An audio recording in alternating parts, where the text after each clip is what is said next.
Hi, I'm Caroline Leavitt. I'm the co-founder of A Mighty Blaze, the book initiative that began the day of lockdown, and we're actually past 5. And our whole mission and goal is to connect writers to readers to independent bookstores and to build community, which is amazing, absolutely amazing. So thank you to all of you who have been stopping by for our interviews, and thank you to all the readers and all the writers and everybody else. So today is really special. Actually, every interview I do I consider special, but this is particularly special when I know the writer and adore the writer.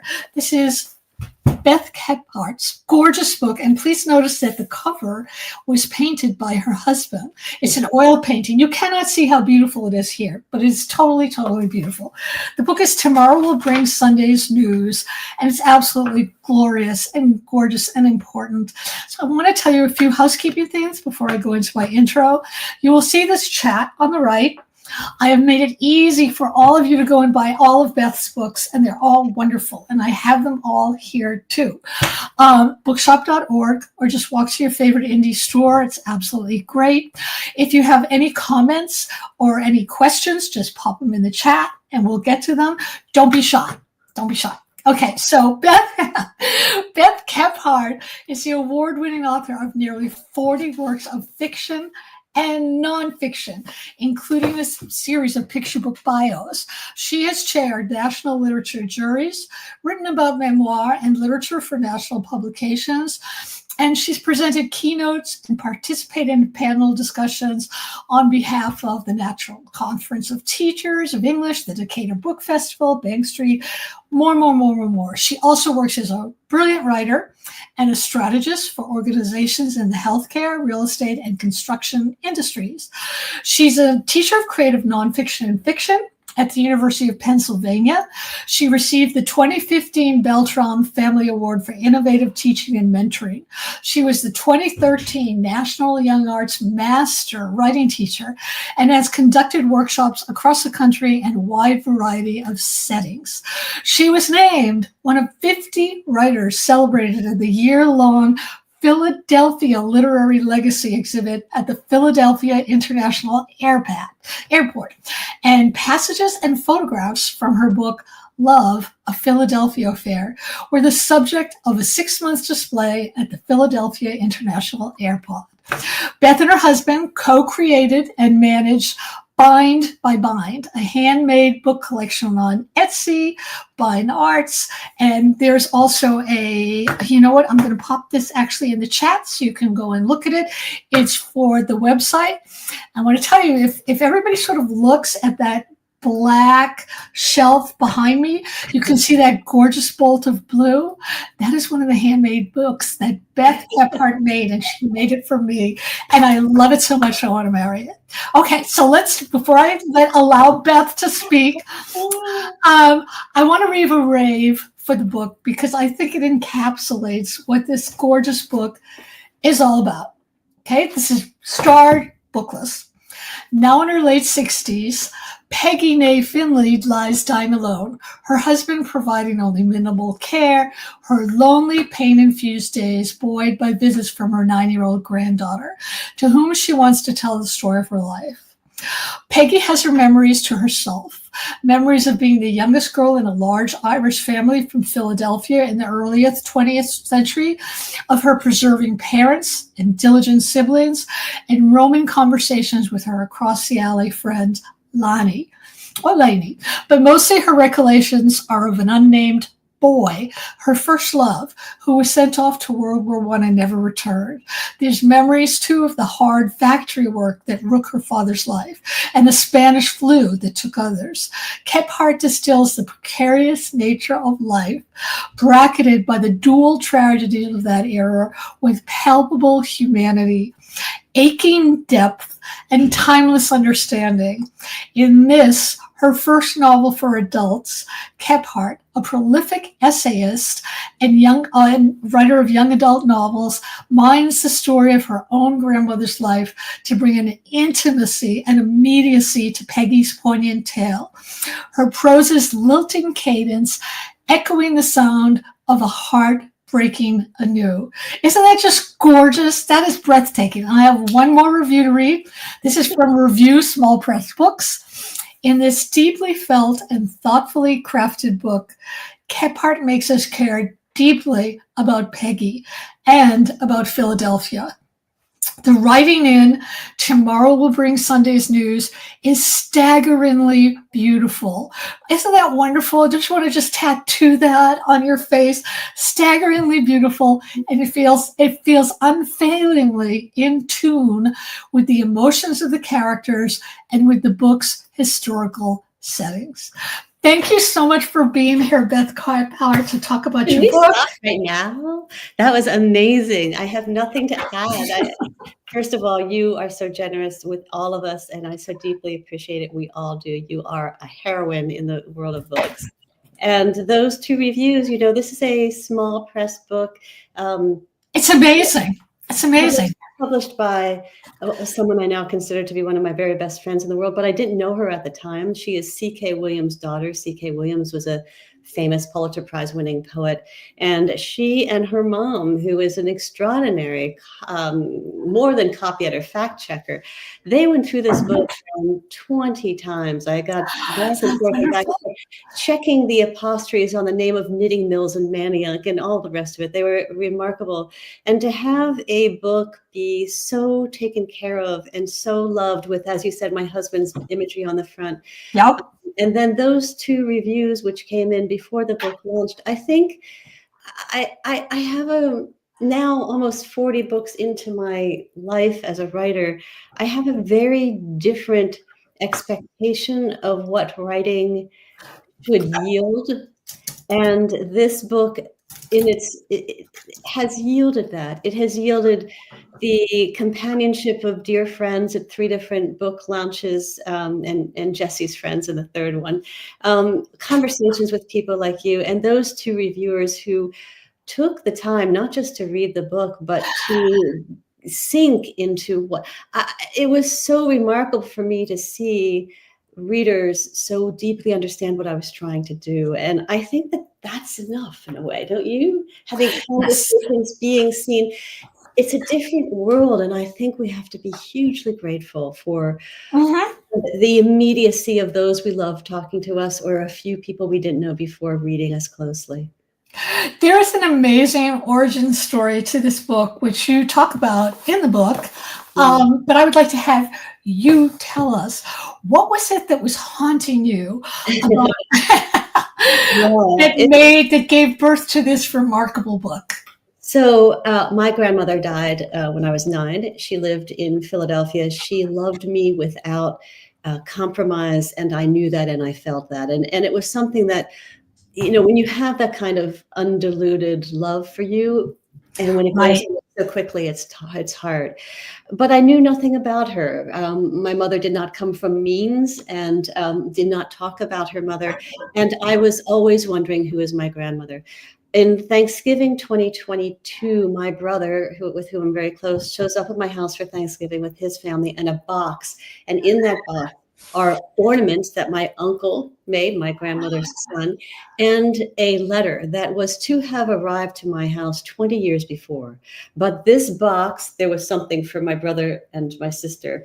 And these boxes were, the material in the box was left in the back of a stranger's closet, and then in the back of a stranger's closet. And then until one day, the daughter of one of these strangers found this box, identified my brother, called my brother and said, I have something that belongs to your family. My brother lost her phone number.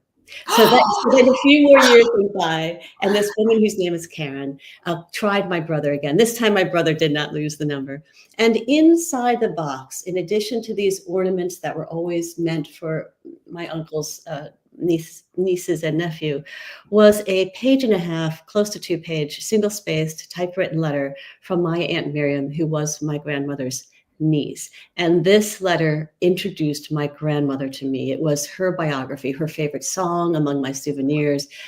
And Edna Clancy, who lived next door, the color peach the dress that she wore for her wedding, small stories.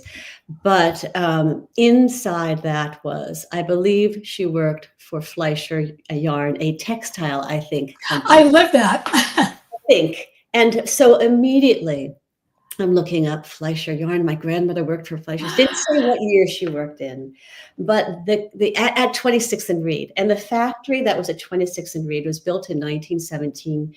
It was no longer Fleischer's after 1930, but it was the most remarkable factory of its kind in the country, perhaps the world, because it was so deeply concerned about the well-being of those who worked there. There was a place for those who worked to take piano, to learn about music. There were locker rooms, there was hospital, there was softball teams, later soccer teams, which I don't write about those teams here. And so to think that my grandmother, and I don't know what year, but I place her working there in 1918, she would have been 16. And it was, of course, Philadelphia's, that's the big year in Philadelphia. The war, the draft, the pandemic, the race riots, the horrific racism against Germans, so much racism against Germans that they wouldn't even allow people to say, Kris Kringle or sauerkraut, etc. Oh my goodness. The pandemic was so horrific in Philadelphia. For this is the last thing I'll say, because everything about this book feels like right now. The pandemic got to be the way it was, which I'll tell you in a minute, because the health officials knew in September of 1918 that there was what they called, but it shouldn't be called that, the Spanish flu, that had started to kill in Kansas, in parts of Philadelphia, these soldiers who were returning. And the officials knew this, but they said, what we really need is a 200,000 person parade down Broad Street, the Liberty Line parade, to raise more money for the war effort. And so they went ahead with the parade, not telling the Philadelphians what was at risk. And within 3 days of that parade, the morgues of Philadelphia were overflowing. There was not room for the number of people who died because of the close exposure to this flu epidemic. So Philadelphia suffered enormously because people who wanted to not tell the truth about healthcare allowed the parade to go forward. So there is this story, and Camp Meade, which is where it was nothing in Maryland, and then it became in 3 months a place where thousands of young young people from the area, and not just Philadelphia, were trained to go to camp, to go to war, to go to Brest, and then to war. And one of the major characters is this unnamed boy who is drafted and whose letters to Peggy constitute part of the story. You actually touched on what I was going to ask you a little bit later, which is how similar to today things are in that book. Peggy lives through racism, war, women's rights, pandemic. And what is so sorrowful is that we're still fighting for rights. We still have wars. And as you said, we still have pandemics, which gives the question, do you think we can ever learn from history? I mean, it's to me, part of the importance of reading this book is that when you read a novel, you sink into that life, and it sort of ramps up your empathy and your feelings and your connections, which is so important. But I think that's why we read historical fiction, to see how it impacts our times and how we can pull out of it. I wanted to ask you also the structure of the novel, because the structure of the novel to me seemed very quantum physics, and that it feels as if time is a man-made construct as Peggy moves from her 16 to 60s, from her past to her present and back again, which also refers to the question I just asked before that about the looping over of time, where the same events reoccur. They pop up and they reoccur, and what do we do about it? So I wanted to know, did you always know that the book was going to be written that way, or did the structure just sort of come out for you? Yes. The book begins in 1969 when my grandmother is dying. And I last saw my grandmother in those final days before her passing. She was living in Philadelphia. We at the time were living in Boston, and we were driving back and forth to see her. There's two things that I want to say. I felt so deeply back then when I was 9 that my grandmother, had she not been in such deep pain, had something she wanted to tell me and that she couldn't. And so when this box arrives with this information, it just I was almost in a fugue-like immediate state where finally I knew what my grandmother wanted to tell me. Now, of course, I am imagining it. I'm putting her Right. into space at that time. I mean, in that particular year. But I felt that this immediate, here is a woman in a bed, here is a little girl, there's a story that needs to be told. And in the background is the song Among My Souvenirs, sung by many people over time, but Frank Sinatra's version must be heard. And it is remarkable how that song became for me the backdrop for everything that I was writing. The kind of yearning in that song, the specifics in the lyrics are so incredible. So did I know? I think that we shouldn't know when we're writing. I think we must feel. And I just kept feeling my way. Here I am in 1969.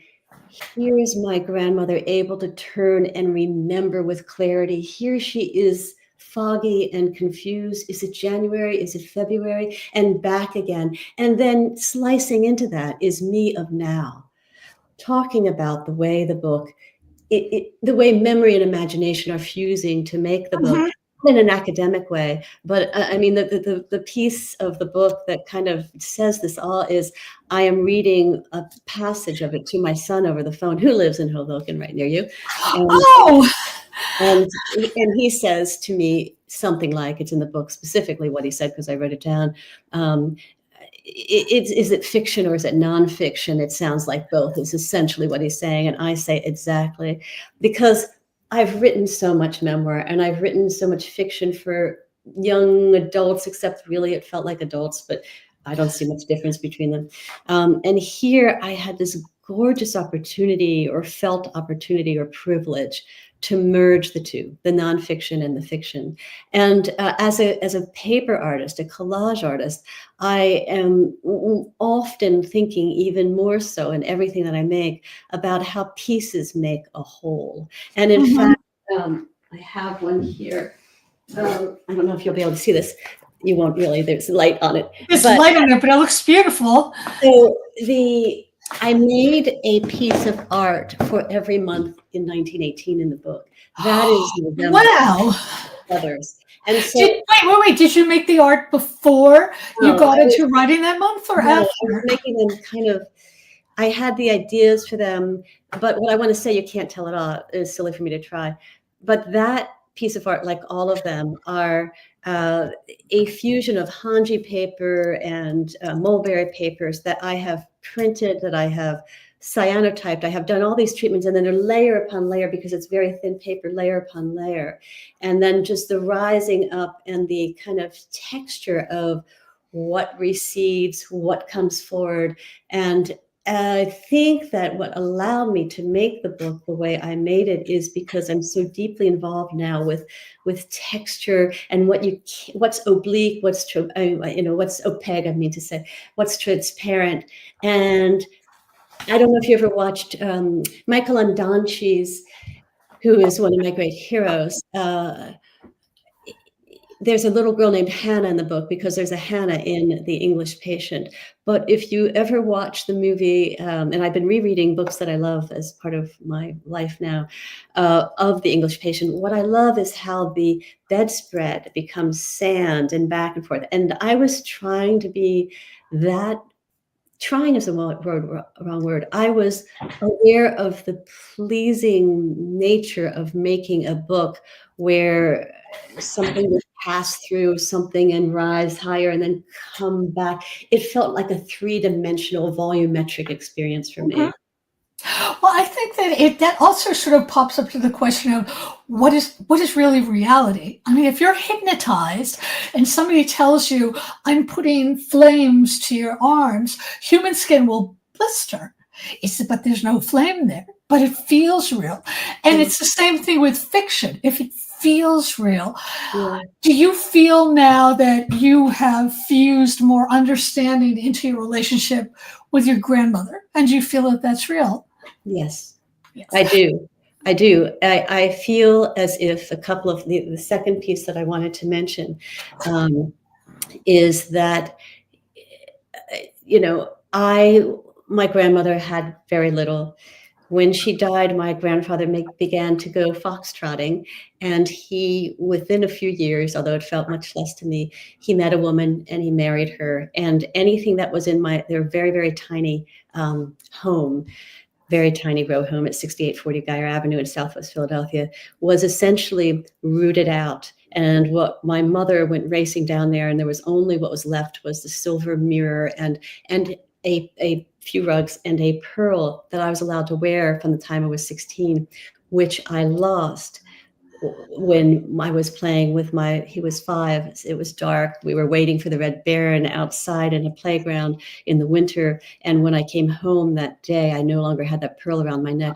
The first thing, Caroline, that I ever published was called Pearl. And it was an Iowa Woman magazine. We went back and forth by letter for three different versions of it. And it's 1,000 words, my first published piece. And I have never lost my terrible sadness at having lost the one tangible thing. I don't have any card from her. I don't have anything. And I lost that pearl. And the feeling of I'm restoring, I do feel I know her better, but I also feel like I've apologized now because I've given her. That's so lovely. Yeah. That's so lovely. You have 2 wonderful comments. Somebody said, I love that you do collage and you're fusing fiction and memoir. And somebody else, Julie Brinkley, said, oh, to be able to blend memoir with fiction. I love that too. I want to talk about the fusion of art and literature. Every page is sort of artistic. It's like the use of white space and the use of, there's italics and there's boldface in some places, and it's very pleasing and provocative to the eye. So again, I want to ask, how did you do that? Well, was this just organic or? Yeah. So the thing about it, God, I love your questions. I love you. One of the things about it is the titling of each chapter. If a title, I just turned the page, In the Last Days. And then is the title then of the year that is 1917, the boy with the space between his teeth is 19. So that I wanted the sense, and this is also, it's too technical to talk about how I differentiated when I would use that sort of work, that sort of titling. But I wanted the sense that the story, there's no time to stop for chapter title. Yes, it's continuing, even if it's going back and forth and in and out, it's continuing. And the white space, in my books of essays and my recent memoir, whenever I've worked with a wonderful independent press like Forest Avenue Press with Wife Daughter South, I've said, and they I want it to look typographically like this. And I think that's one of the great pleasures of working with a small press, is that the right small press, you have this opportunity to have a conversation. You're making something together versus publishing a bot that's going to go on somebody's right. You know what I mean? This is a book as something to hold. And Temple University Press, as you know, gave me that opportunity with My Life in Paper. I was able to design the cover. I was able to put my cyanotypes inside. The end papers were mine. And the older I get and the more I see what publishing is and what it does to people, the more I am so grateful for these beautiful people at small presses who say, let's have a conversation. And I'll trade that conversation any day for, a tour or $20,000 advance or whatever it is. I want to be proud of the books. Right, exactly. And, there are many fine small presses out there. And also writing is a conversation and you have to love what you do. I want to read a line that you wrote. It says many, many lines I wrote. She'd lived through the alternate story and this was the end of that. There are so many versions of each of her lives. It's like Peggy lives many lives, her granddaughter lives many lives, and there are alternate versions of her own lives. Do you personally feel that each of those versions is true? So the story, the conceit is that in 1918, at 16, she has this boy who she loves, who is obsessed with worsted wool, and it is his desire to work at Fleischer Yarns. He's getting an education in this, etc., but he is drafted. So she then takes that job, and they have this beautiful love. But she doesn't. Peggy Finley, my grandmother, becomes Peggy D'Imperio by marrying Daniel D'Imperio, who was my actual grandfather. And so it's a buried possibility of a life that before this Right. man who went ballroom dancing so quickly after she passed away, before he was her husband, she has something that she has kept, which is this love for a boy that she knew that year. She knew him longer than that. And so did she have an alternative life? She had, in my book and in my belief, she had secrets that she never shared. Is that an alternative life? Yeah, I think it is. Yeah. Do you? Yeah. Yeah, I absolutely do. I think we're always living alternative lives. I want to talk about your language. It's so poetic and so gorgeous, but it's also so accessible. I wanted to know, do you read your words out loud? And which comes first, the sound of the sentence or the meaning? And I have like a line that I wrote here that I especially loved, a mind dying backwards. That is just so, that was a showstopper. That just stopped me, and I had to reread it over and over. But I'm very curious about that. Which comes first, the sound or the meaning for you? Sound and meaning are inextricable, but what I know is this: there's no writing beyond paragraph 2 or paragraph 1, even if the voice of whatever, whether it's a picture book or an essay or a novel, the sound is what carries you, the rhythmic beat, and the hush, as I call my Substack, the hush and the howl of language. I do believe that there's something biological about the way that language is patterned, so that even if you were listening to it in another language, you would know what was being said, you would feel it. So I want to first feel it. And I think because that's the way my body works, I find the meaning in the feeling of the language. Does your writing, obviously your art impacts your writing because it's also very visual and it's visual on the page. Does your writing impact your art? And if so, how? Yes, it does. I just made, Carolyn's talking about a little piece that I sent her last time we had a conversation, but there's a brand new piece that I just sent her yesterday, and I can't wait for her to get it. I can't wait to get it either. I've written almost 40 books, depending on how you want to count them, which are coming out, which, which are stalled because of whatever in the world of publishing right now. But each one has been new. I'm always pressing form. I'm always, I wrote memoir, but okay, now I'm going to write memoir and essay. I wrote memoir and essay. Okay, now I'm going to write it with history. I wrote memoir, but now I'm going to write the memoir of the work. I'm always trying to make something new. And with my art, I'm doing the same thing. I refuse to recreate anything that I've already made. I refuse. And it's funny because I'm a self-taught writer and also a self-taught artist. And I think that there's something about that, I'm going to make all my own mistakes and I'm going to make all my own discoveries. And so might have just taken a class and it might have gotten there 2 years faster.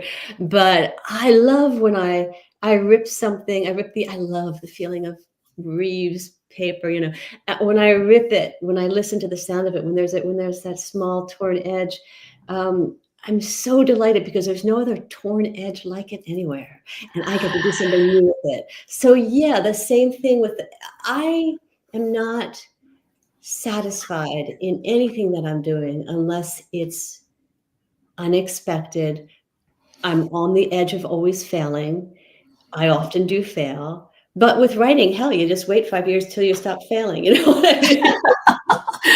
I love that you said that you're on the edge of failing, because actually what that is, I've always thought that what that is you're pressing up against your subconscious who's saying, no, no, no, no, stay safe, stay safe. And when other writers talk to me about failing, I always think, oh, they're doing something really great. It just hasn't bubbled up to the surface yet. And I think it's important for writers to talk about feeling that way, because a lot of writers don't. They talk about how they're happy to sit down every day. And it's a fusion of for me, it's a fusion of pure joy at writing with the despair and the fear that I'm not going to write what I need to write. Okay, tell me the truth now, though. Okay. This is you and I, we both read a lot.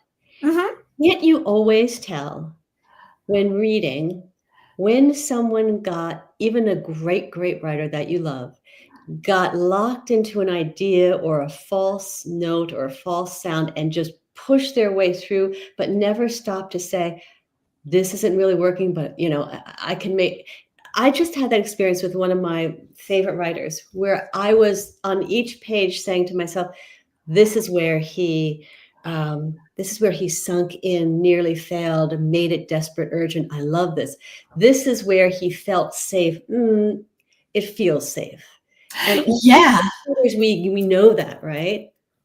Yeah. What excites me is when I read a book and somebody will, like, I don't remember the first time I read a book where the writer scooped ahead like 30 years with a character, and I thought, you can do that. And it made me so excited. And I think that's the whole thing with writing. You can do whatever you want. There are no rules. That's why I hate these things where they say, well, you have to do this, you have to do that. There are no rules. I have to ask you, because the work is just so, so beautiful. We usually don't have people read out loud because some people don't like to be listened to. But I think you have to read, just read a small passage out loud for us, whatever you choose, because I want to hear you reading it, because the book is so, I heard it in my head. I didn't answer. Do I read it out loud? I do. And what I will do now is just read the opening paragraph. Great. Most of the book does take place in 1918, but as I said, we have to get there by this mind dying backwards. And you will hear, it's almost physical, how I think about language. She lies in her bed in her room listening, the glug in the gutter, the calico across the narrow of the street, new to its own mew. October 21st, 1969. Yesterday's sound was the yellow fur of the sun behind the room where she lies.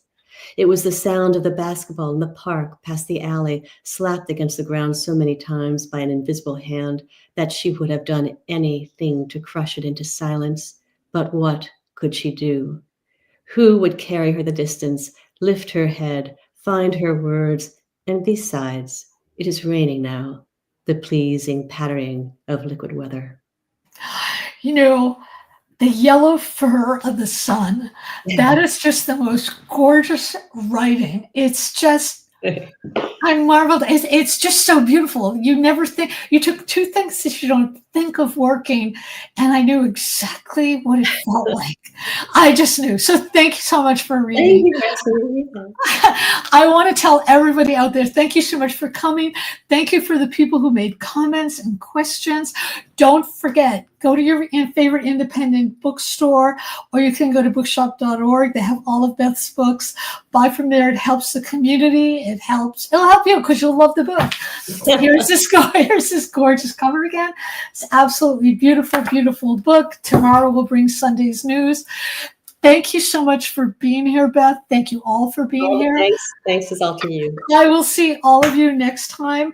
And Beth, you stick around for a little bit. Okay, see you all later.